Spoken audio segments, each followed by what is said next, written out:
exothermic and endothermic reactions. So let's have a look at what does mean by exothermic and the endothermic reactions. Mainly when we are talking about the chemical reactions, when we are having a look on the chemical reactions. So mainly the chemical reactions we have are depending upon the nature of the reactants, that what type of reactant is present and what is the nature,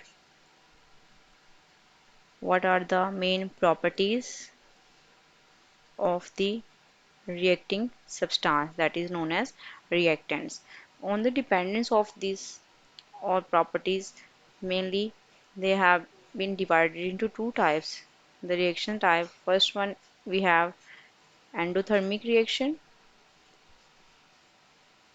and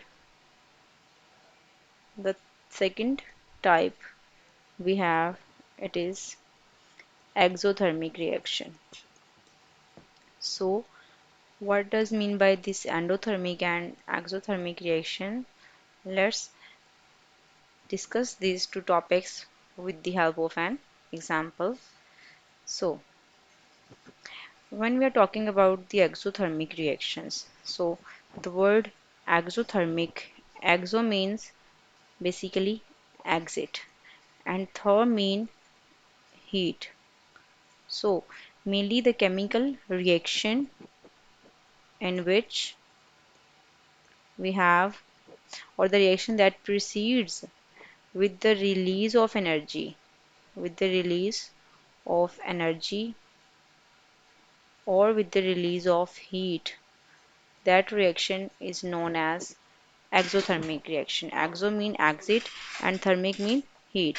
So the reaction in which there is a release of energy or heat, that reaction is known as exothermic reaction. This energy may be given out in the form of heat or maybe in the form of light. So it depends upon the nature of the chemical reaction.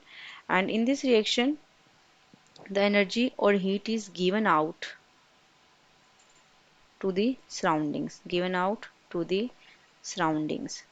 So the surroundings is the environment or the system where the reaction is going to be happen. We have a lot of examples. For example, in exothermic reaction we have methane.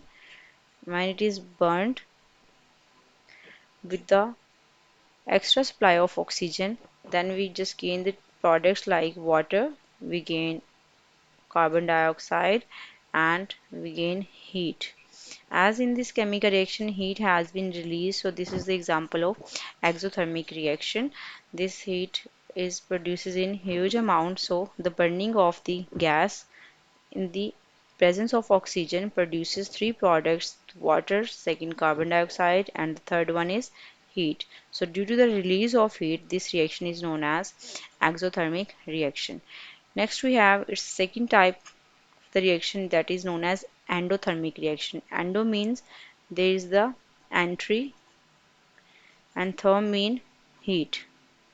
So the chemical reaction in which heat is absorbed, in which heat, or we can say that in which the energy is absorbed, that reaction is known as endothermic reaction.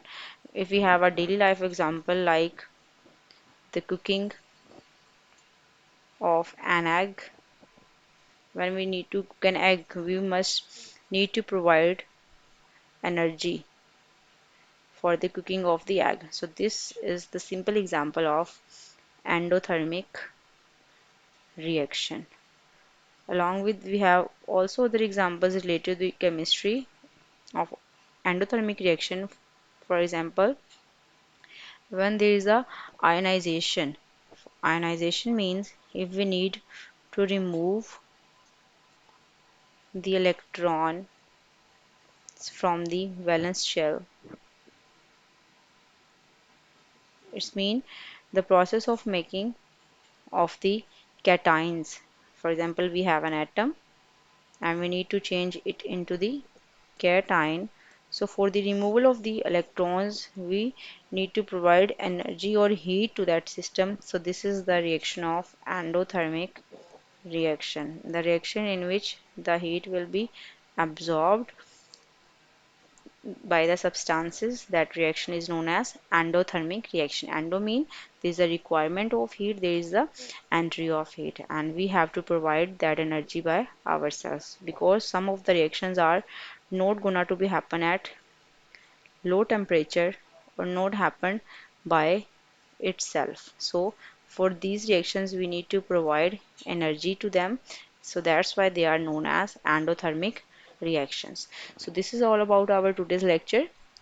I hope you guys understand about this, and if you have any queries you can ask me about that in the comment section. For that time, have a good day and Allah Hafiz.